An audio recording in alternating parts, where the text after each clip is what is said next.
7:00 ng gabi, kami naghahapunan habang magkakasama sa lamesa at masayang kumakain habang nagkukuwentuhan nila mama, papa, asawa ko at anak ko.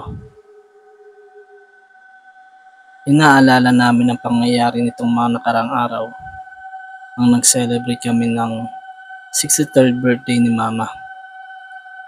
Sobrang saya na nararamdaman ko habang pinagmamasdan ang di mapawi na ligaya sa mukha ng aking mama. Ako nga pala si Michelle, 25 years old, may asawa at 3 taong gulang na anak. Yung pangyayari na to ang nagbigay ng malaking pagbabago at kalungkutan sa buhay namin. Sa tingin ko ay matatagalan ako na makarecover. Nitong taon lang ang maituturing ko na pinakamalungkot na yugto ng buhay ko habang sabay-sabay kaming naghahapunan kasama ang mga magulang ko at binabalikan ang masasayang tagpo sa birthday celebration ni mama, ay biglang bumigat ang pakiramdam ko. At ako ay nakaramdam ng di maipaliwanag na kalungkutan. Napansin ni mama yung bigla akong pananahimik at tinanong ako kung bakit bigla akong nanahimik. Sinabi ko na lang na wala lang, pero parang biglang may umabagabag sa akin, pero di ko malaman kung ano. Bandang 10:00 na nung ako ay magtungo sa kwarto namin para matulog. Dinatnan ko yung mag-ama ko na mahimbing dang natutulog. Habang pinagmamasdan ko sila ng mga oras na yun, bigla na nang pumapasok sa isip ko yung hindi ko maipaliwanag na mabigat na pakiramdam. Sinubukan ko matulog na lang at tanggalin sa isip ko ang negatibong pakiramdam.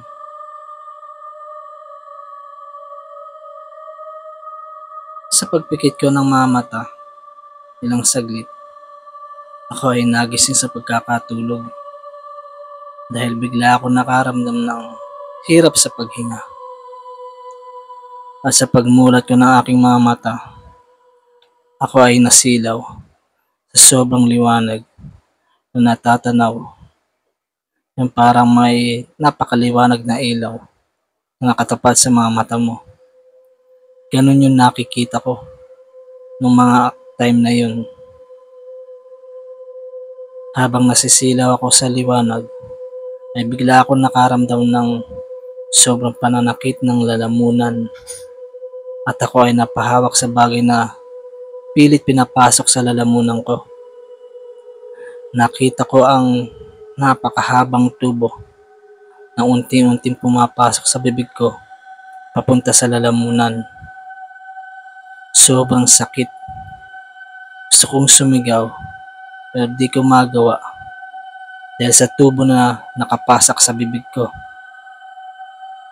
Nilakbay ko ang aking mga mata at nakita ko yung mga tao sa labas ng bintana na nakatanaw sa akin, pero wala silang mga mukha. Yung tipong blur lang yung maaaninag mo sa mukha nila. Sa isip ko, sumisigaw ako.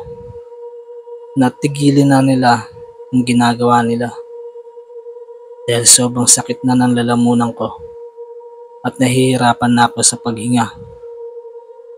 Ako ay napaluha dahil sa nararamdaman.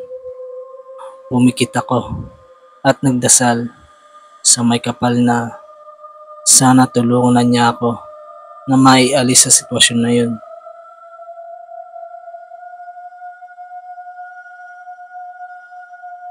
Nagising ako, nahabol hininga at buti lang pawis. Napa-sign of the cross ako at nagpasalamat ng maisip ko na bangungot lang ang nangyari sa akin at napaisip na ano kaya ang ibig sabihin ng panaginip ko na yun.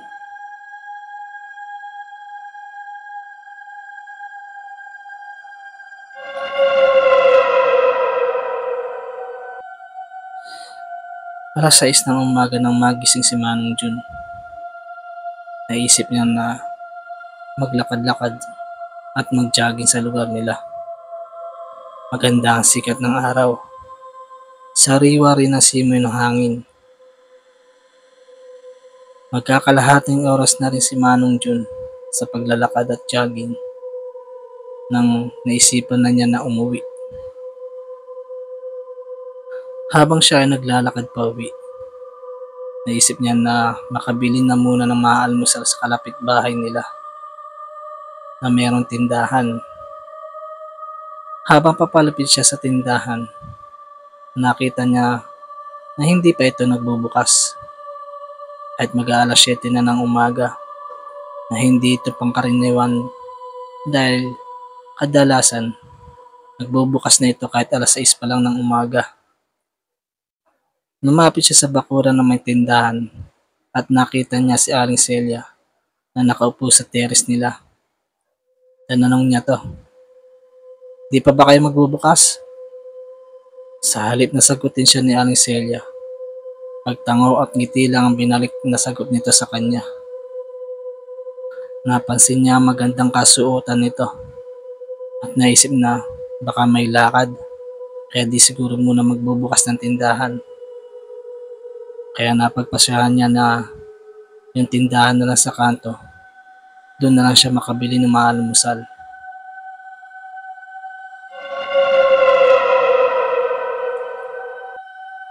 Ako si Roy, alas 5 ng hapon.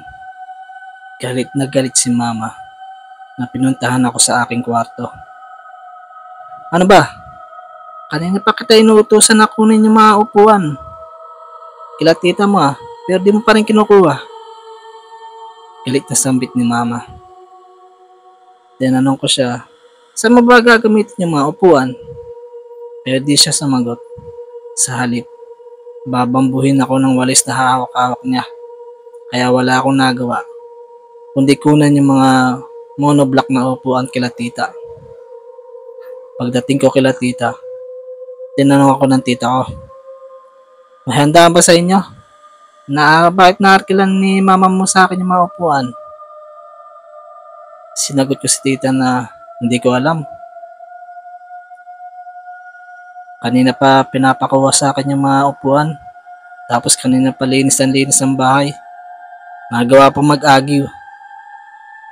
Nasabi na lang ni tita na baka may mga bibisita na kaibigan si mama. Kaya ganun maglinis ng bahay. Paghakot ko sa mga upuan, pinapwesto ni mama ang mga upuan sa sulok. At hayaan ko daw muna doon yung mga yun. Tinanong ko siya, ano ang gagawin niya sa mga upuan? At bakit di pa ayusin para di magkukumahog kapag dumating yung mga bisita niya? Pero ang sagot lang ni mama, hayaan ko muna doon.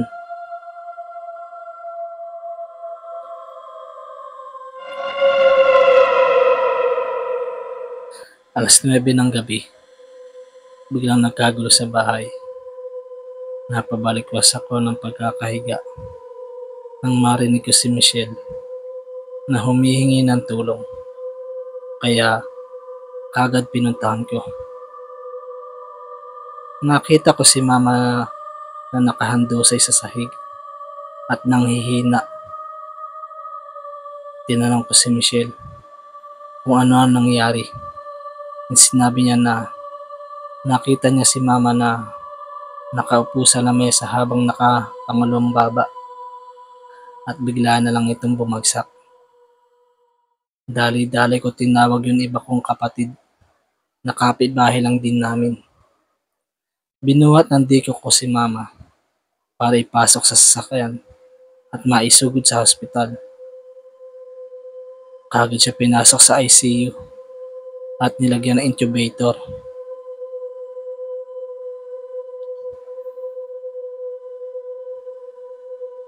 2 araw comatose si mama at nasa ICU.